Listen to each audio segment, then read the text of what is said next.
Pendant que les gens s'assoient, je vais en profiter tout de suite pour présenter notre prochaine conférencière et ses invités.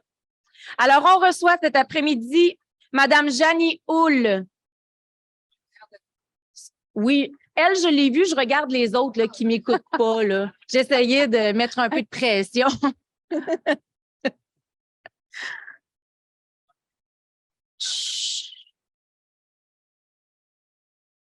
C'est un truc extraordinaire. On va mettre ça dans ma petite poche de veston.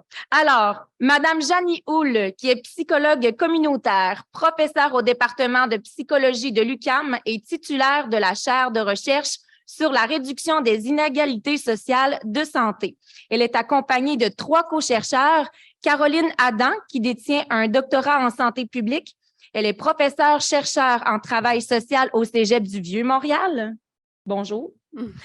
On a aussi Megan Scott, qui est locataire-chercheur dans le projet de recherche et présidente du conseil d'administration de sa coopérative d'habitation située à Montréal. Et aussi Sean McKenzie, qui est locataire-chercheur dans le projet de recherche et président de l'Association des locataires des îlots Saint-Martin, l'un des plus anciens HLM au Québec. Alors, on a d'autres femmes. Madame Houle s'est intéressée aux effets du logement sur les trajectoires de vie des locataires. Elle a comparé l'expérience des locataires selon qu'ils vivent en HLM, OBNL d'habitation, coop ou un appartement subventionné sur le marché privé. Elle nous propose aujourd'hui son regard de l'habitation au Québec, forgé par les constats issus de la 60aine de récits de vie qu'elle a étudiés. Alors, Madame Houle, à vous la parole. Merci beaucoup, Joanie. Alors, bonjour tout le monde. Très heureuse d'être avec vous cet après-midi. On a eu vraiment une très belle journée chargée. Je vous donne le micro pour tantôt. Alors, moi ici, je viens représenter une équipe qui est assez vaste de co-chercheurs et de locataires-chercheurs également. On a besoin de la présentation. Parfait. Alors, nous, on a la chance, c'est ça, de représenter une équipe plus large, mais on tient tout d'abord à remercier les organisateurs du rendez-vous de l'habitation de nous offrir l'opportunité de vous partager nos résultats préliminaires aujourd'hui. On remercie aussi nos bailleurs de fonds. Dans le fond, cette étude-là est subventionnée par une action concertée qui a regroupé plusieurs ministères, dont le défunt, en tout cas, je ne sais pas s'il est défunt, mais il va changer de nom, le ministère des Affaires municipales et de l'Habitation. Alors, merci à nos bailleurs de fonds. Merci à toute l'équipe de recherche aussi. On est une équipe interdisciplinaire et composée aussi de plusieurs locataires-chercheurs de différents endroits au Québec. On remercie aussi notre comité aviseur. Notre comité aviseur est très, très précieux. On le rencontre quand même assez régulièrement pour nous aider à bien interpréter les résultats de cette recherche-là, à bien la planifier également. Donc, il y a plusieurs des membres du comité aviseur qui sont représentés ici aujourd'hui parmi nous. Alors, je les salue. Merci. Alors, comme le dit Joanie, le but de cette recherche-là était de comparer l'effet de 4 types de logements à loyer modique, donc des logements, dans le fond, où les locataires payent 25 de leurs revenus à leur loyer. Et donc, l'impact de ces logements-là sur les trajectoires de vie des locataires, mais aussi sur leur capacité. Alors, j'aurai l'occasion de vous expliquer ce que c'est une capacité et de vous en donner quelques illustrations. Mais donc, sachez qu'on va comparer donc l'expérience de locataires qui vivent en HLM, de l'expérience de locataires qui vivent dans une coopérative d'habitation, dans un OBNL d'habitation et dans un logement sur le marché privé, mais qui est subventionné. Alors, les questions de recherche qu'on se posait, tout d'abord, c'est une question un peu longue, là.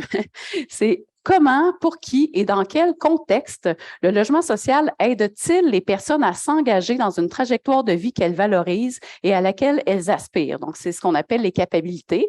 Dans le fond, le bailleur de fonds principal, dans le fond, se demandait OK, on donne un logement social, on donne une subvention pour le logement, mais probablement que ça contribue plus que simplement alléger au plan financier les budgets des locataires. Ça doit aider à autre chose également. Donc, c'était notre objectif de s'y intéresser. Et finalement, le but de la démarche, on n'a pas complété la démarche encore, mais le but, c'est vraiment d'identifier des actions à privilégier pour améliorer la capacité des programmes de logement social à produire les effets désirés. Donc, la SHQ fait partie de nos interlocuteurs privilégiés. Alors, on travaille selon une approche de croisement des savoirs que je laisse Mégane vous expliquer. Ça fonctionne? Oui? OK. Alors, bon après-midi tout le monde. Merci, Janie. Alors, on forme une équipe de recherche qui est composée de 3 grands groupes qui contribuent chacun ses savoirs. À la base de notre pyramide multidisciplinaire, ceux qui ont débuté le projet, on retrouve ce qu'on a nommé les scientifiques. C'est un groupe qui est composé des chercheurs universitaires et leurs partenaires. Ensuite, vient se greffer à cette équipe, à ce groupe-là, le groupe expérientiel,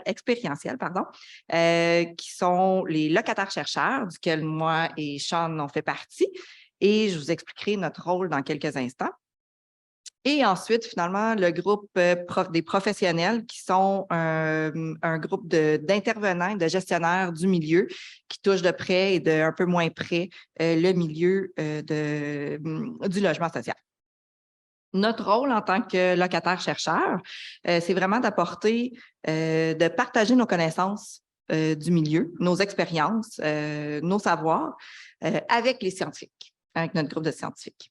On participe activement aux décisions importantes quant au procédé de la recherche du début jusqu'à la diffusion des résultats et on passe par la rédaction, par exemple, d'articles qu'on a publiés dans la revue Mobilise-toi et notre présence avec vous ici aujourd'hui. Excellent. Merci beaucoup, Mégane. Merci. Alors, la recherche se fait en 4 volets. Il y avait un premier volet de modélisation des programmes qu'on vous épargne aujourd'hui. C'est quelque chose d'un petit peu plus théorique. On avait tout un volet de récit de vie. On a rencontré 60 locataires qui nous ont raconté c'était quoi leur vie avant d'avoir accès à un logement social. Qu'est-ce que ça a changé pour eux par la suite? Donc, c'est ce qu'on vient vous présenter aujourd'hui. On va compléter cette collecte de données-là, parce que vous allez me dire tout de suite, ouais, 60 entrevues, c'est pas tant que ça, avec la quantité de locataires qu'on aide au Québec. C'est vrai. Donc, on va compléter cette collecte de données-là par des groupes de discussion avec des locataires, avec des gestionnaires et des intervenants du milieu du logement social. Et finalement, on va travailler tout le monde ensemble à prioriser les recommandations qu'on va formuler au gouvernement. Alors, l'échantillon, je vous l'ai dit, c'est 60 locataires. Simplement pour préciser que ce n'est pas des locataires de tous âges, c'est des locataires qui ont obtenu leur logement entre l'âge de 18 à 60 ans. Malheureusement, pour des raisons de faisabilité, là, en 3 ans, on n'était pas capable d'inclure aussi les personnes âgées dans l'échantillon. Donc, vous voyez qu'on a 15 locataires par type de logement, si vous voulez, donc HLM, coop, OBNL et marché privé, que la moyenne d'âge est quand même assez élevée, c'est 48 ans, qu'on a un petit peu plus de femmes que d'hommes également. Alors, les effets du logement social sur les capacités. Qu'est-ce que c'est une capacité?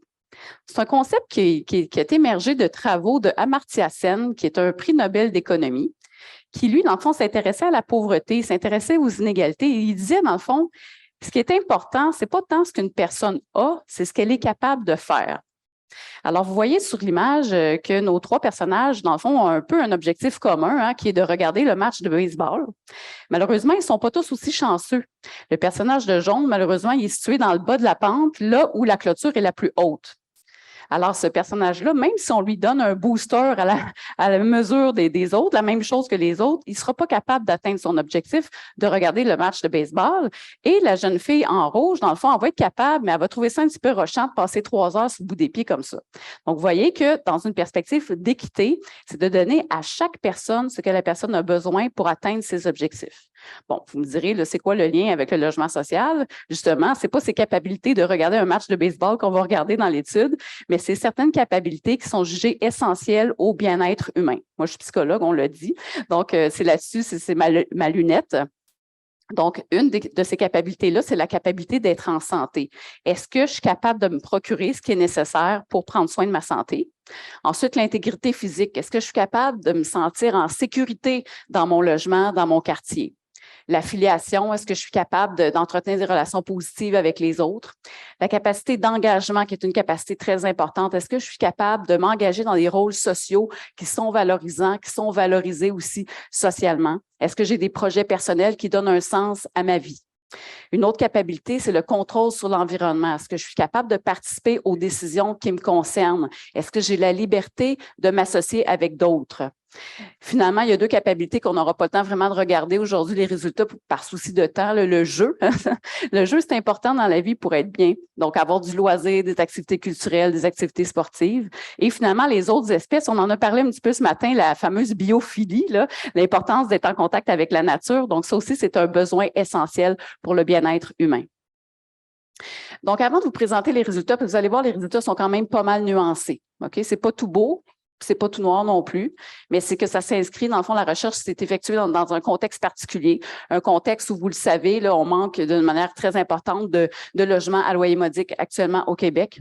Il y a beaucoup de logements, dans le fond, les logements qui sont disponibles, ils sont réservés vraiment à des personnes qui présentent des grands facteurs de vulnérabilité, des personnes qui sont souvent plus dans le creux de la vague, et le parc de logements, il est vieillissant également. Ça fait donc un contexte où parfois les milieux de vie peuvent être quand même des milieux en grand besoin. Ça peut venir expliquer un petit peu ce qu'on a retrouvé dans nos données. Donc, je vais vous présenter, dans le fond, les effets qu'on a observés du logement social sur les capacités, une après les autres. J'en ai fusionné quelques-unes par souci d'économie de temps également. Donc, je vais vous présenter les effets qu'on a retrouvés pour tous les types de logements, puis ensuite, je vais vous les présenter de manière séparée quand il y a des différences spécifiques selon les types de logements. Donc, tout d'abord, on a observé qu'effectivement, le fait d'avoir un logement social, ça permettait aux personnes d'avoir plus de temps, d'énergie et d'argent pour prendre soin de leur santé, prendre soin aussi de leurs problèmes de santé qui les ont souvent conduits justement à la pauvreté. Ça met aussi à l'abri de la violence conjugale, parce que vous savez sans doute là, que les personnes qui sont victimes de violence conjugale peuvent être priorisées sur la liste d'attente pour obtenir un logement social, donc ça les met à l'abri de ça, et ça met beaucoup de personnes à l'abri aussi des dangers de l'itinérance. Les locataires nous ont dit, depuis que j'ai mon logement social, je me sens moins stressée. Hein, j'ai un endroit où m'installer, je me sens quand même plus en sécurité, donc c'est bénéfique pour ma santé. Il y a Margot en coop qui dit... Pour ce qui est de la subvention, bien justement, c'est une question de non seulement de gains financiers, parce que bon, si je dépense moins, ça veut dire que je vais peut-être pouvoir m'acheter mes médicaments qui ne sont pas couverts. Puis il y en a là, tu sais. Parce que je ne sais pas si vous côtoyez régulièrement des personnes qui vivent en situation de pauvreté au Québec en 2022, mais c'est la situation dans laquelle plusieurs d'entre ces personnes sont posées. Ils doivent choisir entre plusieurs besoins de base, notamment prendre les médicaments qu'ils ont besoin pour leurs conditions de santé. Par contre, on a observé quand même des effets négatifs, et ça dans tous les types de logements. Des agressions verbales, des agressions physiques qui se produisent entre voisins. Un sentiment d'insécurité aussi lié au voisinage, notamment dû à des interventions policières qui reviennent sporadiquement dans les milieux, des personnes qui malheureusement ont des difficultés de santé mentale, un peu comme Michel Mambara parlait aujourd'hui, mais des difficultés de santé mentale qui sont pas bien soignées, pas bien prises en charge par le réseau. Ça fait en sorte vraiment que les gens, ils décompensent, sont pas bien dans leur milieu, et là, ça affecte le vivre ensemble. Alors ça, c'est ce qu'on a observé. Donc, on a Evelyne en HLM qui dit non, dans un autre locker vide, c'est un monsieur qui avait été mis dehors de son appartement, puis il était comme sans abri, puis il squattait le locker. Fait que moi, je suis passée devant le locker, puis je l'ai vu de coin de l'œil. Je me suis claqué une crise de panique. Quand je suis revenue chez nous, direct là, je me suis effondrée. C'était le bout. Donc, c'est le genre d'incident un petit peu qui crée de l'angoisse pour les personnes. Maintenant, donc, en coopérative, je vais laisser Mégane vous présenter les résultats. Alors, pour ce qui est de mon cas, quand je suis arrivée en coopérative… Mets-les plus devant ton… C'est ça, ouais. Quand je suis arrivée dans ma coopérative, je ne connaissais pas grand-chose au modèle de coopérative. Puis je ne savais pas non plus à quoi m'attendre. Je n'étais pas du tout préparée. Je me suis rapidement retrouvée impliquée au sein de mon CA et j'ai taillé ma place. Tranquillement, pas vite, mais j'ai taillé ma place. Comme mère solo-parentale de 4 enfants, dont un nouveau-né à ce moment-là, issu de relations toxiques, etc., je me suis très bien sentie entourée, soutenue par mes voisins. Et ça c'est ce qui m'a permis vraiment de prendre ma place dans ma coopérative puis de me sentir bien là. Puis c'est un rôle qui m'a permis de me sentir valorisée et de me sentir comme si j'appartenais à quelqu'un quelque part, de vraiment me sentir bien. J'apprécie énormément la confiance que les membres démontrent à mon égard. Puis je ressors de ce rôle-là très forte de reconnaissance pour tout ce que ces années-là m'ont permis d'acquérir en tant qu'expérience et de connaissances. Ça m'en a appris beaucoup, que ce soit de la plomberie à l'électricité, chose que je ne savais pas du tout avant. Tout ça me permet de me retrouver dans la catégorie verte, selon notre code de couleur pour la recherche, chose que Caroline va vous expliquer sous peu. La contrepartie de cette zone verte-là, c'est la création des attentes. Hein? Nous-mêmes, on se crée des attentes. Moi-même, je me crée des attentes. Je suis toujours capable, je veux toujours en faire plus, je veux toujours aller plus loin, je veux toujours offrir plus. Mais ça crée des attentes au niveau des autres membres à la coopérative aussi. Hein? Meg est toujours disponible, il y a un coup de fil, on m'appelle tout le temps. malgré qu'il y a d'autres membres au CA, je suis celle qui se disponibilise le plus.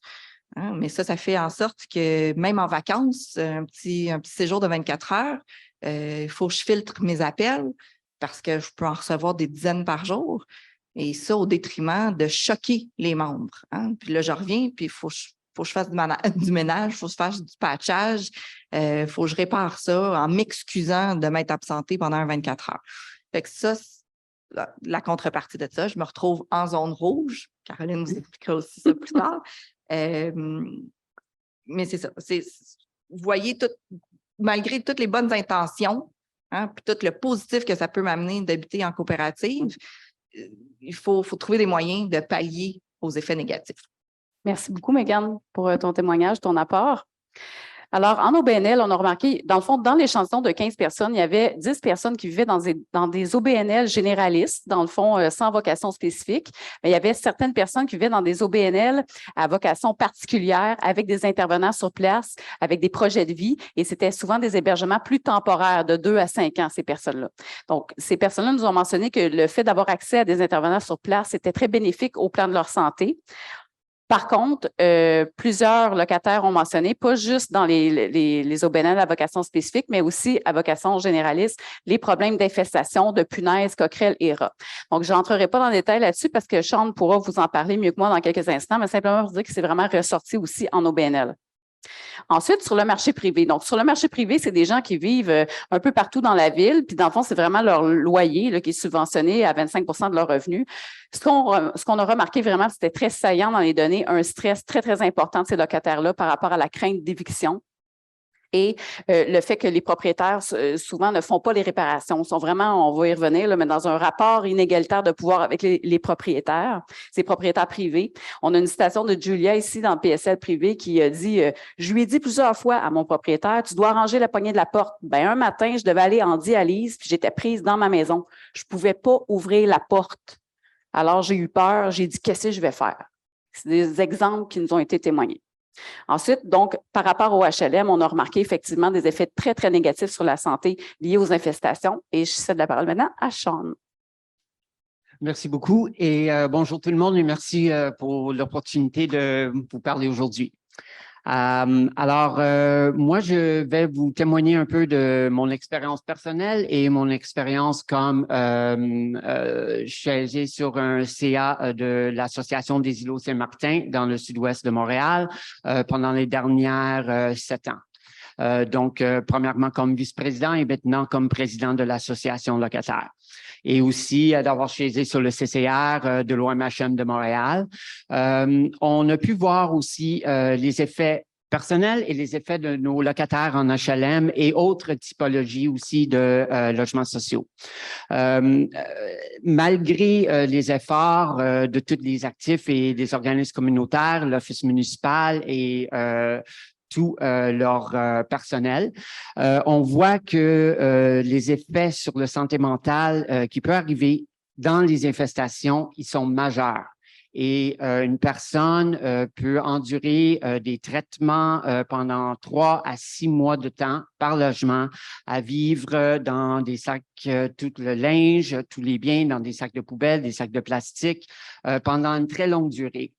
Et aussi, beaucoup de ces gens-là, ils sont aussi pris avec l'effet d'insomnie, d'angoisse, dépression majeure et aussi les effets de les morsures, surtout les punaises de lit, peut affecter le corps au complet. Donc, malheureusement, moi aussi, même en tant d'être personne sur l'association, j'ai dû vivre ça à maintes reprises pendant 3 reprises pendant 5 ans, dans 50 ans, pour plus de 6 mois à chaque fois. Donc, qu'est-ce que je vous apporte, c'est que les problématiques qu'on voit dans cette recherche-là sont très importantes. Premièrement, pour venir à vous montrer les vécus de ces gens-là et qu'en arrière de tous les chiffres qu'on vous présente et en arrière de toutes les statistiques qu'on vous donne, il y a des vies humaines. Et je pense que c'est tout notre engagement comme société de s'engager à faire mieux et de trouver des pistes de solutions où on peut vraiment faire des changements concrets et à long terme. Et c'est pour ça que mon deuxième partie, je veux souligner surtout l'importance de les associations locataires dans les HLM et des OBNL et d'autres formes de coop et toutes, où ce qu'on peut avoir des comités et des conseils d'administration qui peuvent apporter des changements directement à l'Office, au CCR, au conseil de résidents, avec l'Office municipal et amener ces données-là et nos vécus pour trouver des solutions concrètes pour les aider aussi à trouver le financement de nos partenaires et tous nos partenaires, évidemment, communautaires qui nous aident dans toutes ces démarches-là. On a aussi les partenaires, les employés de l'Office qui essayent beaucoup de leur côté de nous supporter, à nous former. Et on a vu la différence que ça nous donne. Ça nous donne une voix directe comme locataire, à apporter des changements et d'avoir un sens de changement, qu'on parle pas simplement un locataire dans le vent. On peut vraiment faire des changements, puis on l'a vu ici dans le sud-ouest de Montréal avec notre association. On a formé une comité de quartier de la Petite Bourgogne qui regroupe 7 et maintenant 8 associations locataires qui représentent en tout plus que 2300 locataires. Juste dans le sud-ouest. Donc, quand on parle directement avec l'Office municipal et les autres acteurs et tous nos aidants, on peut faire des changements ensemble.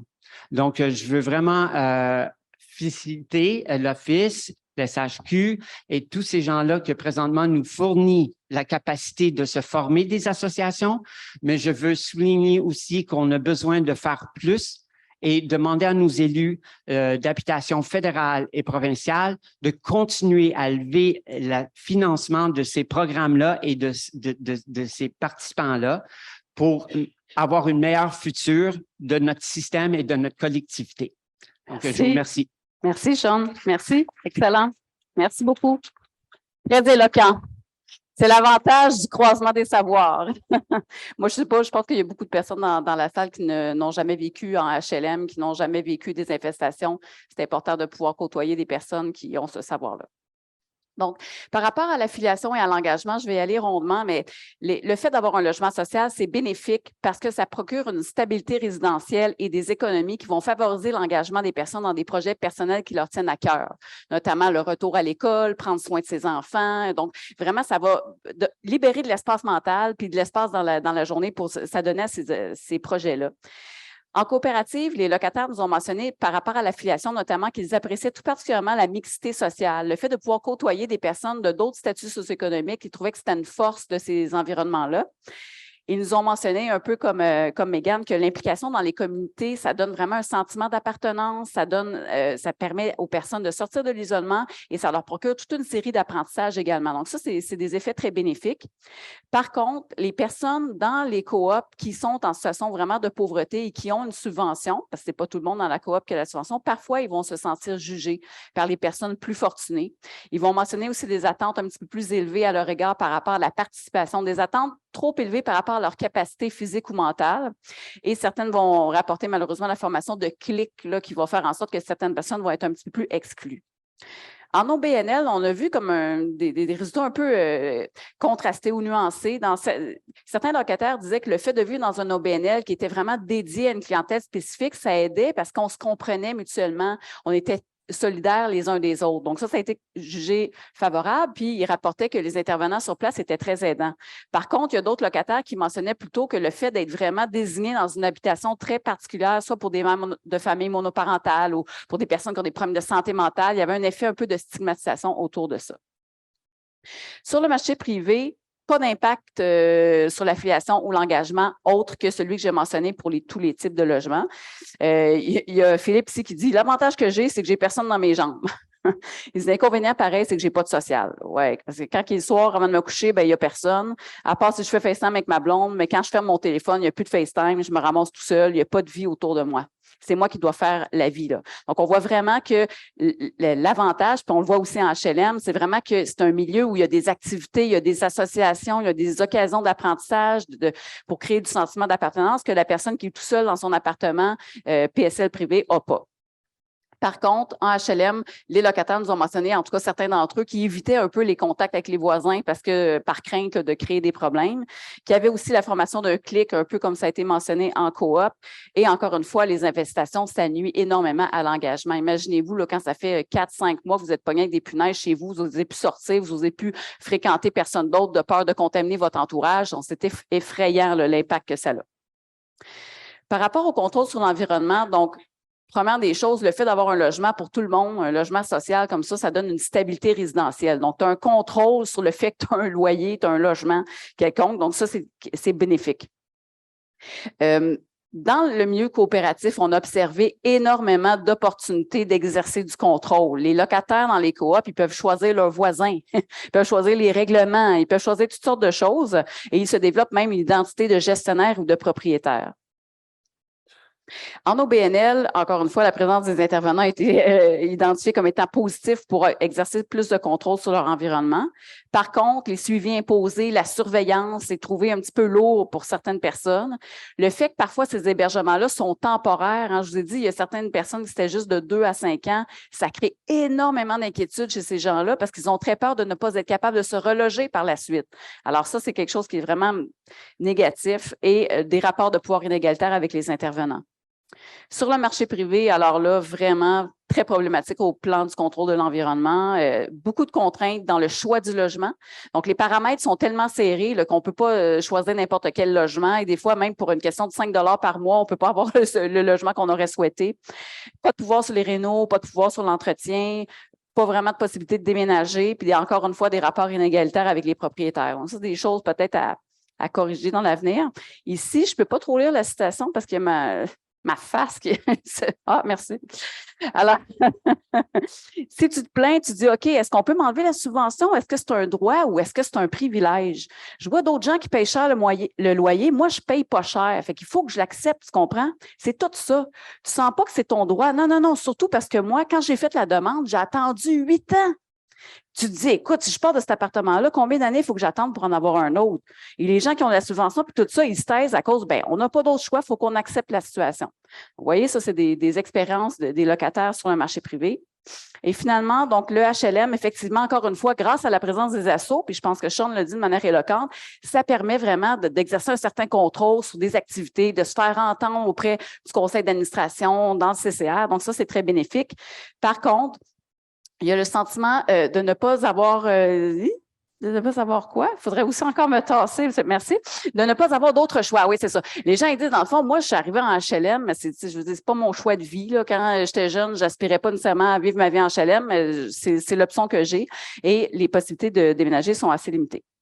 Et là, je cède la parole à ma collègue Caroline Adam. Alors, par la suite, on a regardé, comme Janie vient de le dire, dans le fond, les capacités en fonction, en fait, des différents logements. Et ensuite, on s'est dit, de façon générale, sur les trajectoires de vie, une fois que les personnes accèdent au logement social, comment ça se déploie dans l'évolution, en fait, de leur parcours. On a vu des belles histoires, on a vu des histoires un peu neutres, on a vu des moins belles histoires, et ça dans tous les types de logements. Et on a essayé de comprendre qu'est-ce qui fait en sorte que c'est des belles histoires, puis qu'est-ce qui fait en sorte que c'est des moins belles histoires. Donc, on a, dans le fond, identifié 4 types de cas de figure.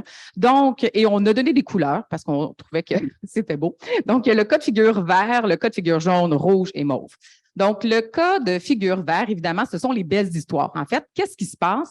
C'est qu'au moment d'accéder, en fait, une fois que les personnes ont accès au logement social, on voit que les menaces dans la vie des personnes diminuent.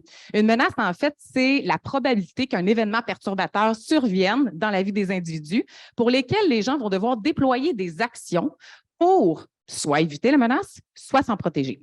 Donc, on voit une diminution de la quantité et même de la densité de menaces et on voit justement que les gens peuvent maintenant agir en fonction de leur envie, aspiration, désir et vivre du bien-être. Donc, on va voir en fait, entre autres, des retours sur le marché du travail, sur les bancs d'école, avoir le temps de se consacrer à des loisirs, avoir le temps de s'impliquer dans des associations. Ensuite, on a vu le cas de figure jaune. Le cas de figure jaune, c'est lorsque, Le logement, une fois qu'on y a accès, protège contre la menace de l'itinérance. Et évidemment, les gens, quand certaines personnes accèdent au logement social, arrivent avec un bagage qui est quand même assez complexe. Et le logement social devient un peu la trame de fond sur laquelle les gens vont pouvoir se consacrer à leurs problèmes, que ce soit leurs problèmes familiaux, juridiques, de problèmes de santé mentale. Et ça empêche, dans le fond, une spirale délétère qui pourrait, dans les pires des cas, mener en situation d'itinérance. Ensuite, malheureusement, il y a le cas de figure rouge. En fait, là, on voit que, encore une fois, le logement social va protéger contre la menace de l'itinérance, mais malheureusement, va rajouter des menaces qui n'existaient pas avant.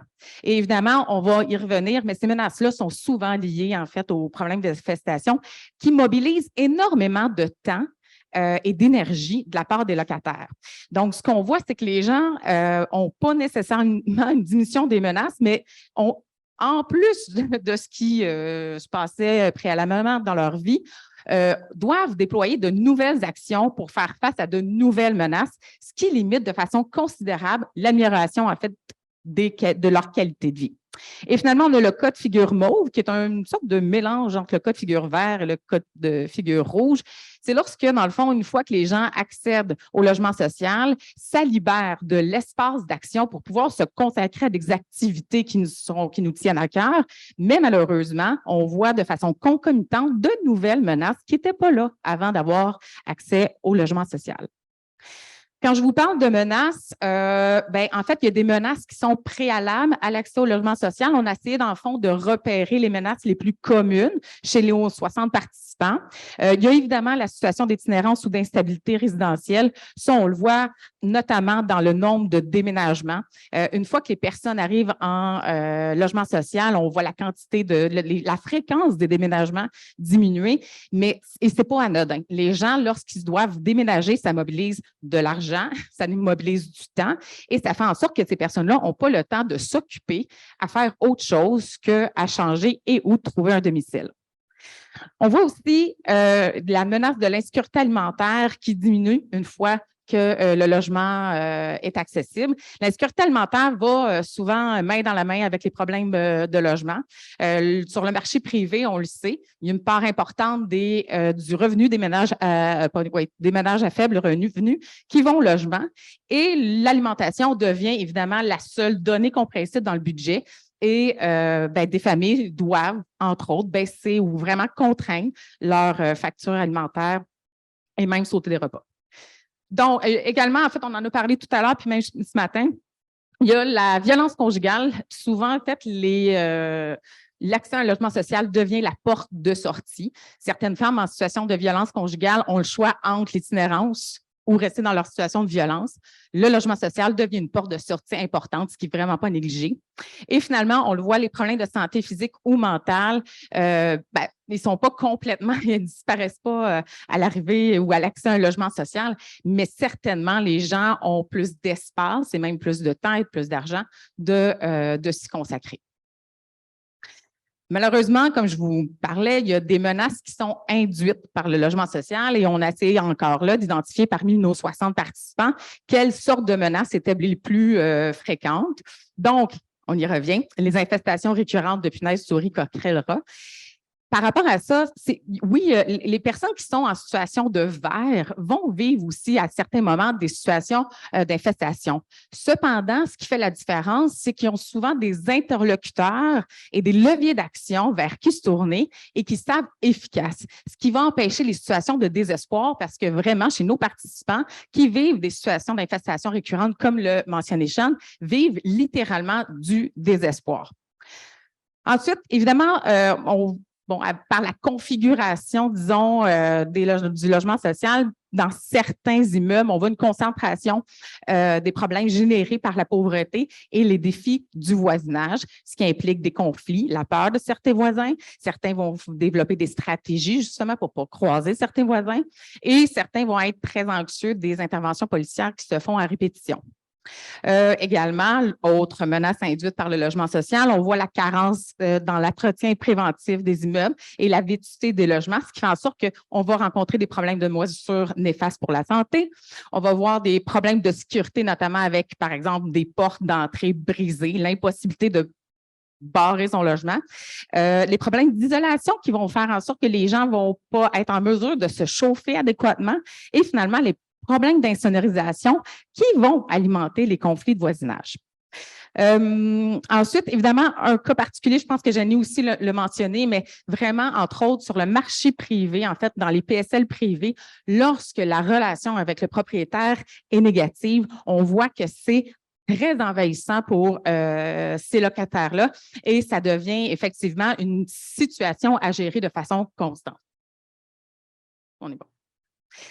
Évidemment, il y a des opportunités, heureusement, qui sont induites par le logement social, les occasions d'implication, je pense que Sean en a fait la démonstration, les occasions de formation que je crois que nos collègues de la présentation juste avant nous ont démontré, les occasions de socialisation qui sont les activités de loisirs, entre autres dans les salles communautaires, les événements pour Noël, les occasions de jouer dehors lorsqu'il y a la présence de jeux pour enfants ou de parcelles de jardinage sont des occasions, entre autres, de s'investir dans des activités qui font du sens.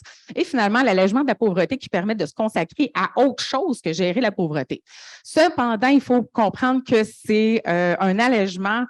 En fait, l'accès au logement social ne règle pas malheureusement le problème de pauvreté. L'aide de dernier recours est largement insuffisante et parfois l'aide de dernier recours induit des menaces importantes dans la vie des individus.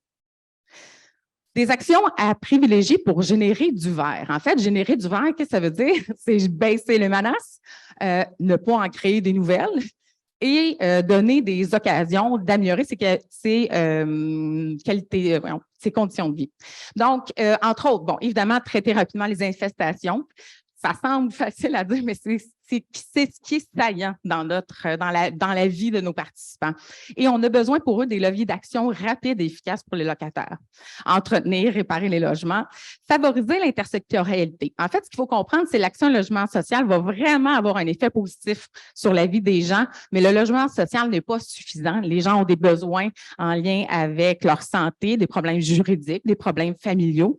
Il faut que les secteurs qui s'occupent de ces sujets-là puissent coopérer et trouver des solutions pour les personnes qui se trouvent en logement social. Fournir des occasions d'implication, de formation, de socialisation, on le dit, et finalement, offrir de la sécurité et de la stabilité. OK, bien, merci beaucoup, Caroline. Donc, on va vous laisser en vous rappelant quand même que c'est une étude qui présente des limites comme toutes les recherches. Tout d'abord, c'est important de dire que là, on a donné la parole à tous des locataires qui ont un logement social, OK? Mais on n'a pas donné la parole à tous les locataires qui auraient besoin d'un logement social, qui se retrouvent sur le marché privé, parce qu'en matière d'infestation, de punaises, etc., c'est encore pire dans ces environnements-là parce qu'ils n'ont pas accès à aucun levier d'action pour les aider. Fait que ça, c'est très important à mentionner, OK? L'autre élément, c'est que bien sûr, on avait 60 locataires, donc c'est un nombre limité de participants, mais ça donne quand même des pistes intéressantes. Et donc, nos groupes de discussion avec les gestionnaires du logement social et avec les intervenants pourront nous permettre d'enrichir ces résultats-là, de cibler des améliorations à apporter au programme. Et donc, je vous fais l'invitation aujourd'hui. Si jamais vous êtes intéressé à participer à ces groupes de discussion-là, je vous en prie, faites-moi signe. J'ai laissé mon adresse courriel à la fin de la diapo et puis vous pourrez communiquer avec moi. On vous inclura dans nos groupes de discussion. Alors, je conclus en disant que pour le moment, sur la base de ce qu'on a recueilli de nos récits de vie, on peut conclure que le logement social a effectivement, le logement loyer modique, un effet généralement positif sur les trajectoires de vie et sur les capacités des locataires. Donc, ça, c'est une très bonne chose. Par contre, bien évidemment, des investissements supplémentaires sont nécessaires. Et ça, je pense qu'il faut quand même le mettre sur la table pour corriger les aspects qui posent problème, notamment le traitement des infestations, etc., ce qu'on a mentionné.